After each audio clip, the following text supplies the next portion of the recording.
Ciao a tutti e bentornati sull'Ernamo. Anna Grazia, qual è il libro più famoso della letteratura italiana?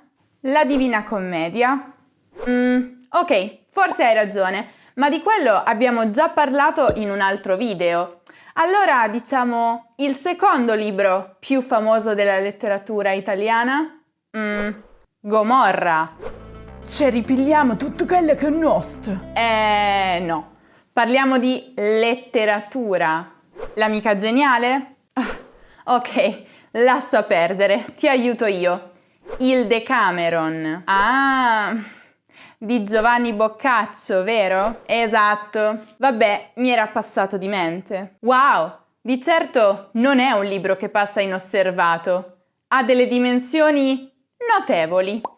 Infatti, la sua lunghezza, insieme anche alla lingua usata, e cioè un italiano piuttosto vecchio, è una delle ragioni che spaventa un po' tutti alla lettura, italiani e non. Però il Decameron è sicuramente uno dei libri più importanti della letteratura italiana, tanto che ancora oggi se ne parla e si studia nelle scuole. Perciò restate con noi, perché in questo video vi daremo una spiegazione facile ma completa de Il Decameron di Giovanni Boccaccio. E soprattutto veloce, la gente si annoia dopo 10 minuti.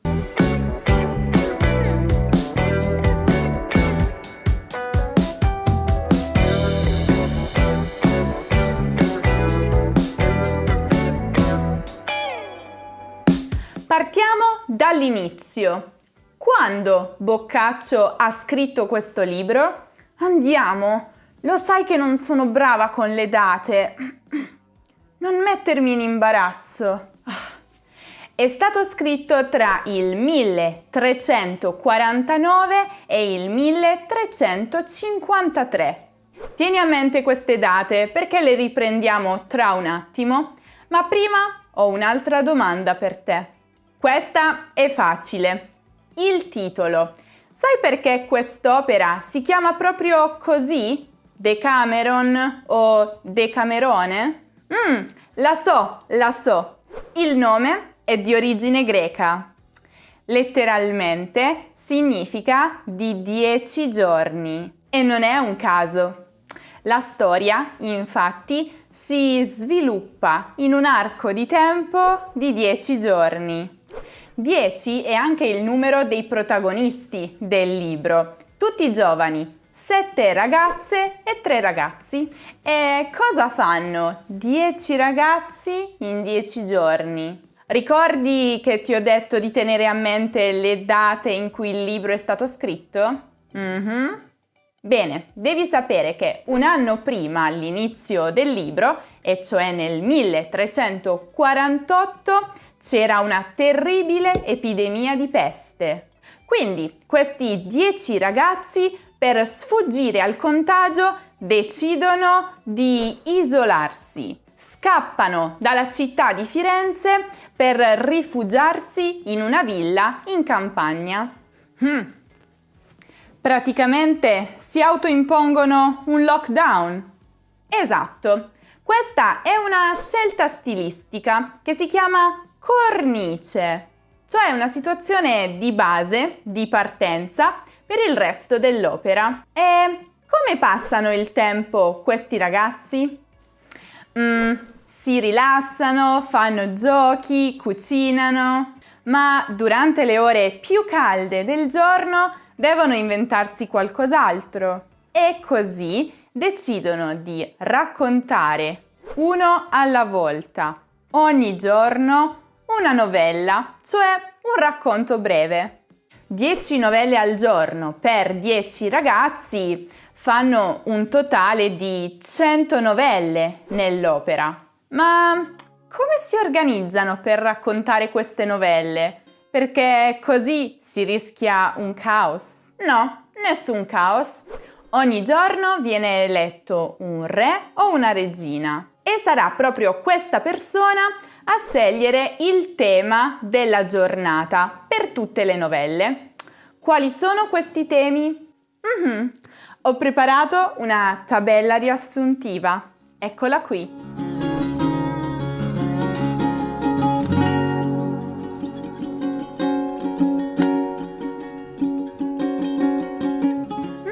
Sorprendente. In ogni caso, per fortuna, nonostante le novelle siano 100, i contenuti si possono più o meno raggruppare in 4 categorie, che sono le più importanti e ricorrenti.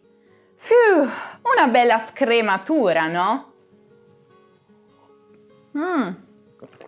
Come il mio latte.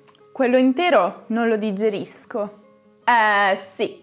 Ok, in ogni caso, gli argomenti, i contenuti più frequenti sono sicuramente le donne. Le donne sono molto importanti per Boccaccio, infatti dedica il libro proprio a loro. Le donne infatti soffrono tanto per amore e a differenza degli uomini non hanno modo di distrarsi, se non con il racconto. Quindi, per Boccaccio, le donne sono il destinatario del suo libro, ma sono anche le protagoniste più importanti. La cosa interessante è che ogni personaggio femminile è diverso nel libro, perché lui vuole rappresentare tutte le sfaccettature della femminilità. E poi, ovviamente, tra i temi principali non poteva non esserci l'amore. Anche questo rappresentato sotto diversi punti di vista. Attenzione però, quello di Boccaccio non è il puro, semplice amore spirituale di Dante. Avete presente quello delicato, platonico, irrealizzato? No. Quello di Boccaccio è completamente diverso.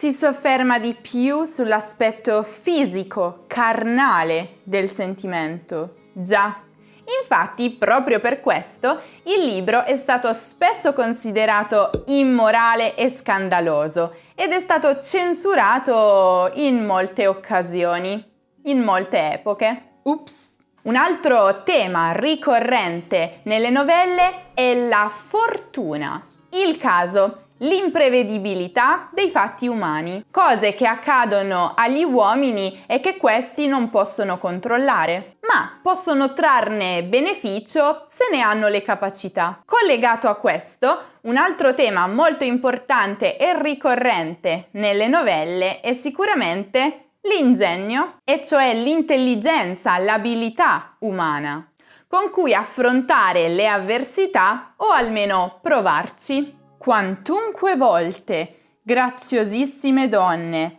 meco pensando riguardo quanto voi naturalmente. Tutte siete pietose, tante conosco che la presente opera al vostro giudicio avrà grave e noioso principio, siccome la dolorosa ricordazione della pestifera mortalità trapassata. Ma come scrive questo Boccaccio? Non sempre riesco a capire quello che leggo. Considera che è stato scritto nel 300, mica ieri. Ma in generale la lingua di Boccaccio oscilla un po' tra una lingua fiorentina alta, colta, ricercata, che è quella del narratore, che in realtà compare soltanto all'inizio e alla fine dell'opera, e una lingua più viva, autentica, realistica, che è quella in cui vengono raccontate le novelle. E qui si possono notare delle sfumature più dialettali, popolari e anche dei doppi sensi, con riferimenti sessuali. Senti, però c'è un problema. Le novelle sono 100 e non possiamo raccontarle tutte, altrimenti nessuno finisce di guardare il video. Come facciamo? Adesso andremo a vedere quali sono le novelle più famose e più interessanti del libro. D'accordo, comincio io con Ser Cepparello da Prato.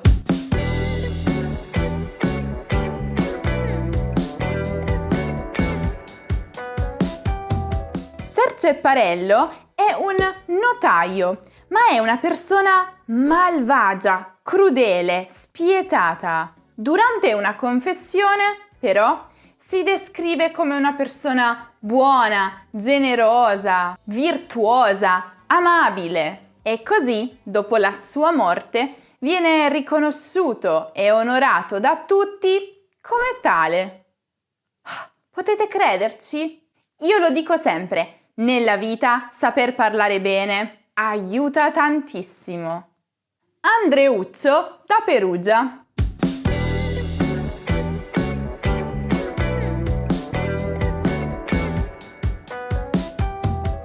Andreuccio è un giovane molto ingenuo che per la prima volta nella sua vita deve fare un viaggio lontano da casa. Così va a Napoli al mercato dei cavalli e qui mostra a tutti con orgoglio i soldi che ha portato con sé. Ovviamente viene ingannato e derubato da una prostituta. Per recuperare i suoi soldi, allora si unisce a dei ladri. Nel frattempo, però, è diventato più astuto. Così riesce a ingannare i ladri e a prendersi un anello dal bottino, recuperando i suoi soldi. L'intuito ci aiuta molto spesso. La prossima novella è quella di Lisabetta da Messina.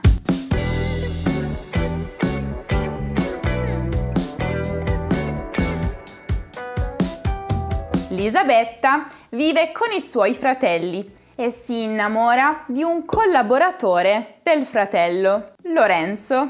Anche lui la ama, ma è di un ceto inferiore. I fratelli, quindi, sono contrari all'unione e così uccidono di nascosto il povero Lorenzo. Un giorno Lisabetta sogna Lorenzo e lui le racconta cosa è successo e dove è seppellito. Lisabetta va in quel posto, trova il cadavere, gli taglia la testa e se la porta a casa. Un po' macabro. Prende la testa, la mette in un vaso e ci pianta del basilico. E così comincia a piangere ogni giorno vicino alla pianta del basilico. I fratelli lo notano, capiscono, trovano la testa e le tolgono il vaso. Così Lisabetta muore di dolore. Che tragedia! Kikibio, cuoco.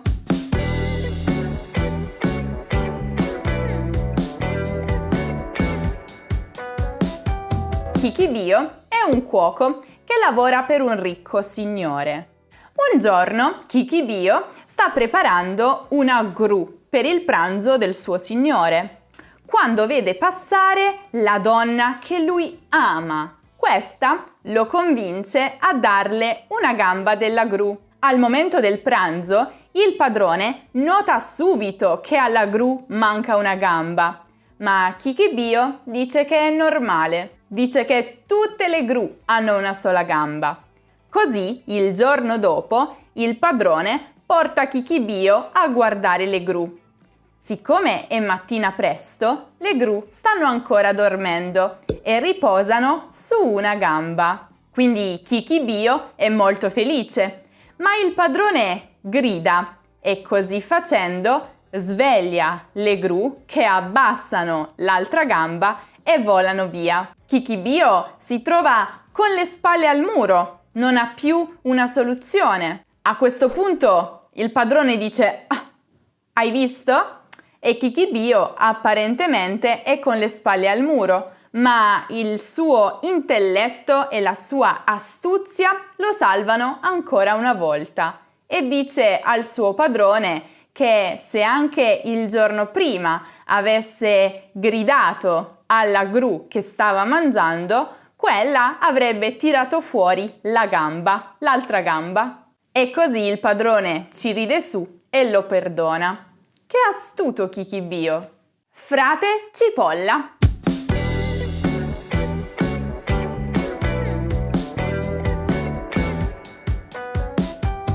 Frate Frate Cipolla ogni anno raccoglie delle elemosine dai suoi fedeli mostrando delle reliquie e quest'anno il frate racconta di avere una preziosissima reliquia, una penna lasciata dall'arcangelo Gabriele quando è andato ad annunciare alla Madonna la nascita di Cristo. Due amici però gli fanno uno scherzo.